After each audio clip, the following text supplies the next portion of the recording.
Indonesia. Mee Goreng is a beloved street food that's also popular in Malaysia and Singapore. This dish features stir-fried noodles typically combined with a medley of vegetables, eggs and your choice of protein such as chicken, shrimp or tofu.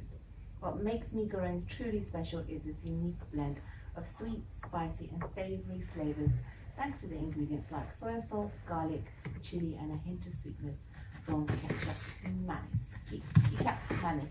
A thick, sweet soya sauce. Now, whether you're a seasoned foodie or just looking to try something new, Mee Goreng is a must-try dish that promises a delightful culinary adventure. So let's get cooking and bring the taste of Southeast Asia to your kitchen. Welcoming our chef this morning, Chef Petrina. How are you and Ramadan Kareem? Yes, hello. I'm good, thank you. Before we start cooking the Mee Goreng, I want to ask you, what is, obviously we're going to be breaking our fast today and every day, inshallah, for the next 30 days now. Is this the dish that we could potentially break our fast with? Yes, definitely. This is something you can prepare like in the morning, and then obviously it's easy to actually eat it even cold, like room temperature in the evening. So when you break your fast, it's really nice to have it. Or you can actually prepare it when you're about to break your fast as well, whichever is easier for you. Okay, sounds good. Well, let's see how we cook it up. Okay, so Mee Goreng, obviously it's translated as fried noodles. You can choose your own choice of noodles. As you know, for me, I try to get the gluten-free, the wheat-free type noodles because it's much healthier. So today I've got these noodles made by the edamame bean itself. So it's basically gluten-free, very healthy. All you have to do is actually just boil it in a bit of water for about 3 minutes or so, and it's all, you can see it's actually quite loose as well. So I'm going to add that to the dish later. And the ingredients really is a lot of vegetables. As you can see, I've got a mixture of green peppers, red peppers, yellow peppers, all the colors that you like, carrots. I've got a bit of kale as well. We normally add like those sort of stalky vegetables like pak choy, but today I thought I'll just introduce kale into the dish itself. Got spring onions here. And a bit of tofu as well, fried tofu, which you can get from the shops these days. And the usual shallots, garlic here, there's red onions, and I'm also going to add some prawns as well. Got prawns here. However, you can add any other protein of your choice, such as chicken, or other dishes as well. Okay, so I'm going to start cutting. Basically, I've heated the pan, and I'm just going to add a bit of coconut oil. Just about two teaspoons or so. Okay, that's it. Let that melt, and then while the oil is melting, I'm just going to cut the shallots, about 2 to 3 shallots, 1 red onion, bit of garlic, probably about 3 to 4 cloves, depending on the size as well. And you just chop the rest of the vegetables in, make it all colorful and nice, and it's going to be a lovely, tasty dish. I'm going to season it with, I've got here some sweet soy sauce, salty soy sauce. It's just a mixture of sweet, salty and sour as well. The sour will come from this lime, which I'm going to add towards the end as well. So I've got the garlic here. I'm just going to chop it up really fine. You can get, if you've got children in the house, get them to help you out as well. If they're old enough to actually hold a knife, get them to help you out with the cutting, the preparation. And basically it takes really no time at all, to less than 15-20 minutes to actually cook this dish. The good thing about adding the garlic and the onions especially is, if you're trying to avoid viruses such as colds, flus, then these are ingredients that you should eat regularly. Okay, so the oil is almost melted. I'm going to just add the cut shallots, garlic and onions into the pan, stir fry it for a while, and then while that's cooking, I'm just going to add the cut vegetables as well. So these vegetables, obviously you're preparing them fresh. Can we take a few ingredients out, add more of our own, just to kind of customize it to our taste? Yes, yes, definitely. Like I said, the vegetables, add whatever vegetables that, you know, suit your taste. Yeah. So it could be maybe instead of carrots, you could add, say, like broccoli. Like I said, I'm using kale today, but you can add vegetables like pak choy, basically like a stalky type vegetable. Would be nice as well for the dish. So even with the peppers, I'm just going to use like a bit. However, you can. I just like colors in my food because I was about to say it's going to look like a very colourful dish. That's right. And I think children love that. You know, when you have food that's very colourful, they enjoy it aesthetically, and then they enjoy eating it as well. Yes, they do. They do, and it's important to actually introduce various colors into your food as early as possible, because you know that the taste buds get to use. You know, you're used to seeing it and you're used to tasting it.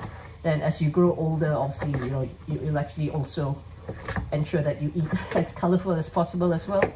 Yeah, you are as colorful as the food you eat. That's right.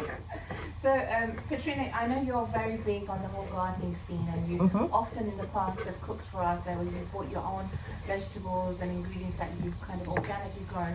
Are any of these those?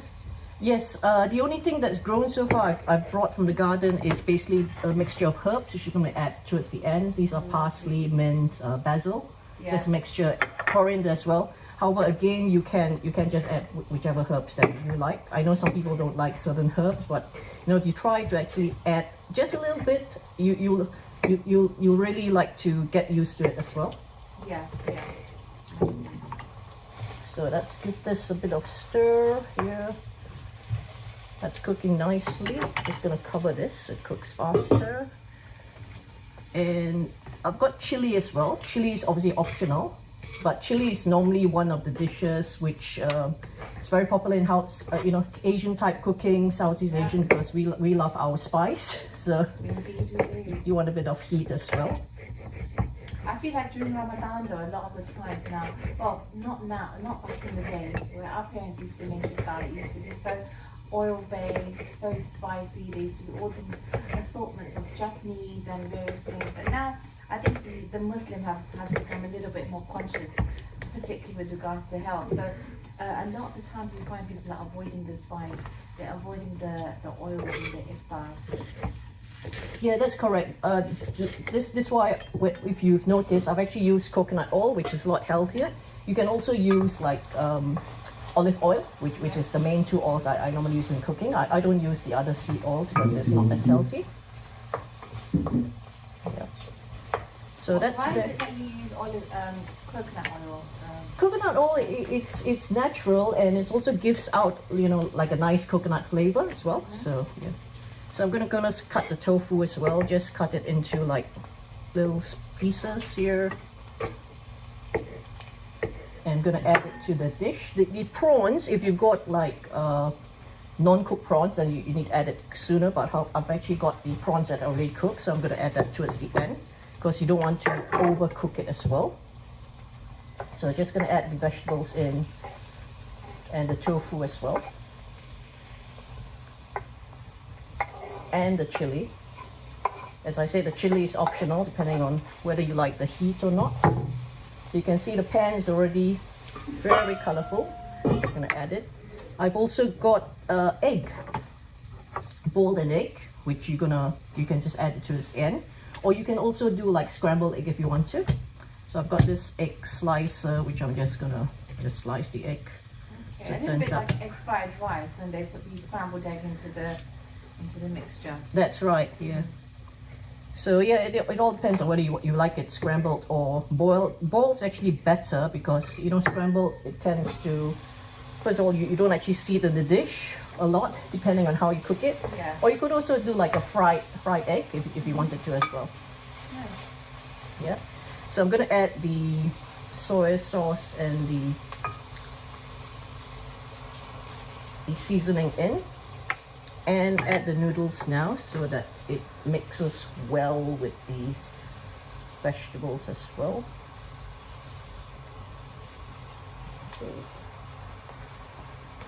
Now you've done so wonderfully well with the time. Like, but usually, on average, how long would it take me to make that for a family of 5? This one will take probably about less than half an hour, 20 minutes, half an hour.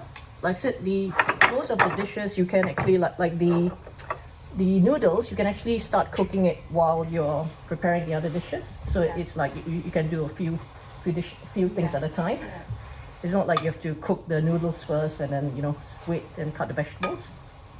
And I know you mentioned that you're using gluten-free noodles, but what other alternatives are there to kind of help make your mee goreng that little bit more healthier? If you want to not add so much oil as well, that's fine. However, you know, with the coconut oil, it's really healthy. Okay. Yeah, so that's it. You just mix it all together. You can see it's pretty colorful here. So I'm gonna let it cook a little bit more.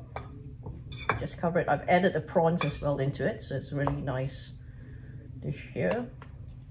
Okay, let me just turn up the heat and just cook this a bit more. And really the dish is ready to go. You're gonna garnish it as well towards the end with the garnish that you see here as well. And I'm also gonna cut this lime. As I mentioned, this dish is a mixture of sweet, sour from the lime, sweetness from the sweet chili oil as well, and obviously the saltiness from the salt as well. So it's just a nice mixture. It's a bit strange in a sense because we are normally used to eat like, you know, either sweet, sour, but this is just a mixture of everything, all the different colors. I feel like Indonesian food it has that kind of taste to it anyway. It kind of confuses the taste buds, doesn't it? Exactly. Because one minute it's sweet and one minute you can taste the savoury and there's that little hint of kick of spice and it's lovely. Yeah. It really makes your brain go do some tricks. Exactly. So I've just added the spring onions to let it cook slightly, and while waiting for that, I'm just gonna cut the lime. Normally when you see this dish, when they serve it, they'll just actually put the lime there and then you'll squeeze it on its own. So I'm gonna just squeeze part of it there and I'm just leave the other half on this dish. So that's, you see how it's normally served in, you know, in street food places and restaurants. They normally just leave the lime then and you serve it. So, yeah. So you can kind of add the lime to your mee goreng or whatever you may have ordered. Exactly. To kind of to your taste. Exactly. Lovely. Yep. So this is the colourful dish. Yeah, it looks absolutely beautiful and really, really wholesome, might I add. So if you are fasting and you are looking for a healthy dish that you can stir up without, you know, putting too much effort in, you can prepare this throughout the day. Have your vegetables all cut up, have your noodles all boiled up, and literally bung it all in one go and get it all together in time for iftar. What about suhoor? Do you think it's a good dish to have at suhoor time? Yes, definitely as well. Yeah, you can actually even have it, you know, it keeps you quite full as well. So yeah. It's high in protein and it's got loads of vegetables. Like I said, such a wholesome dish to make and devour. And in a little short while, we'll run through the ingredients as well to see exactly what you need to make mee goreng at home. So coming up with the ingredients, we need anything between 200 to 300 grams of vermicelli or noodles of your choice. In Petrina's case, she uses gluten-free. You need 3 large cloves of garlic, 3 large shallots, 1 medium brown or red onion, 1/4 teaspoon turmeric powder, 1/4 teaspoon paprika powder, 1/4 teaspoon curry powder, 1/4 teaspoon soya sauce, 1 tablespoon sesame oil, sea salt per your taste, 1 carrot, 1 large packed choy or other green stalky vegetable to your taste, 1 small yellow or red pepper, 1 tablespoon of coconut oil or olive oil, 1 red chilli, 3 large free-range eggs, 3 stalks of spring onions, and a handful of fresh coriander leaves and other fresh herbs, depending on your choice. And lastly and not least, if you're going to be putting some meat in there, you could put tofu, you could put chicken, you could put prawns, you could put even beef, or if you want like strips, chicken strips, beef strips, etc. and for decorative purposes, and also for anyone who'd like to add that little zest of lime on their final dish, 1 lime. Let's go back to the kitchen and see how it's all dished up. Okay, so I've dished it out now. You can see I've separated the lime. I've put the sliced the sliced boiled egg as well. I'm just gonna garnish it with a bit of herbs, and it's ready to go. Amazing. It looks So you can see all the colors, all the protein, you know, the carbohydrates, the vegetables there. Yeah. Very healthy dish. Very healthy dish. And if anybody's watching their weight or calories, they can just put it on a weighing scale and weigh it out. Exactly, exactly. And you can see it's quite a lot as well. I've only used like half the noodles. The noodles I've used, I boiled about 200 grams worth of noodles. Yeah. And this is only like half of it, and it's already filled the plate. But what really shocked me, Petrina, was that you used only a little bit of soya sauce. Exactly. And usually a common mistake many people that aren't used to this cuisine that cook it make is that they use too much of the sauce. That's right. So soya sauce or teriyaki sauce, Yeah. they use too much of it, and it doesn't look this wholesome because it looks quite brown and very saucy. But that might be the Southeast Asian in me. That's right. I normally like to put less, and then if you need more while you're eating, then you add the sauce rather than have it overwhelming, too salty, too sour, and then you can't adjust it. Yeah, no, absolutely delicious. Thank you so much. It looks lovely. I wish I could devour it, and maybe I'll take it home and devour it later. But anyhow, I hope you enjoyed that recipe of Mee Goreng with Petrina. It's so good to watch cooking live, isn't it? Now we're going to watch a special series with our brother Rahim Jung, and I'll be back with you shortly after that. There's Rahim Jung and Dr. Asri. Here.